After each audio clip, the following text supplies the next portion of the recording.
Bon, alors, on va expliquer comment on va passer de cette jolie boîte ici, comment ça fonctionne.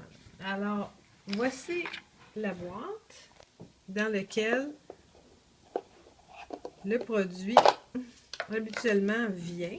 Là, il n'y en a pas un à l'extérieur, mais on a le petit livret d'explication qui vous donne la chance de donner les instructions, comment utiliser le pain, en parler un petit peu, et aussi faire la promotion des crèmes ou d'autres produits. Nous, on l'avait fait en anglais et en français, mais ce n'est pas nécessaire d'avoir les deux côtés. On peut avoir tout simplement ce côté-ci, le mode d'emploi, comme ceci. Recto verso anglais d'un côté et français de l'autre côté. En noir et blanc, ça peut suffire. Alors, on le met par-dessus le pain.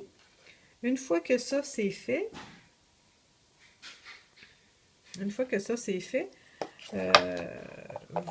on peut produire une étiquette qui va donner ce look-là. Vous avez le choix, ça c'est un wrap-around.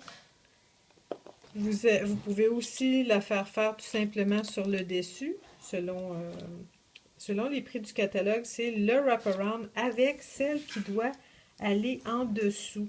Alors, ce qu'on fait ici, tout simplement, c'est que cette étiquette ici va être collée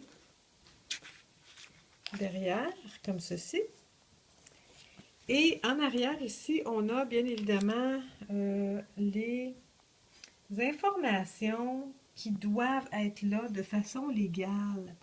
Alors, vos instructions, c'est-à-dire le nom de la personne qui vend le produit, ensuite le INCI ici, puis vous pouvez mettre un petit texte anglais, français.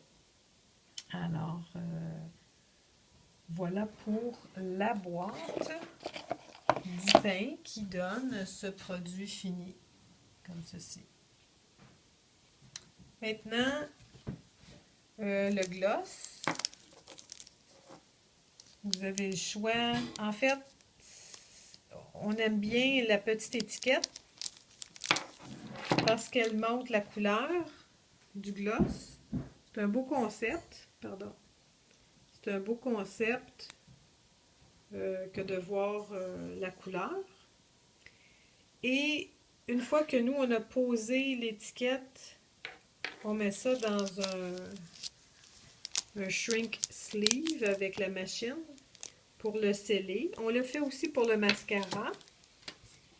Malheureusement, la grandeur de ça ici, celle du mascara, on peut pas faire une run. Donc, c'est ça.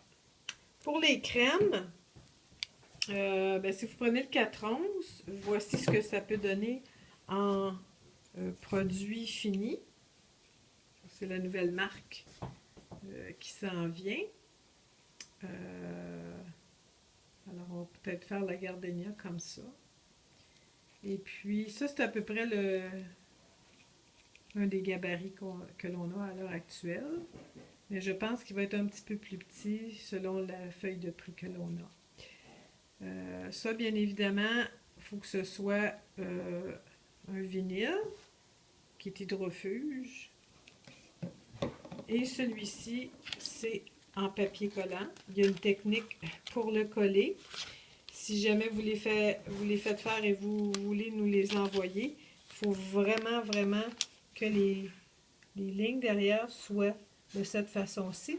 Parce que si les lignes sont à la verticale, au décollage, ça ne sera pas facile. Alors voilà. J'espère que cette petite vidéo vous a aidé.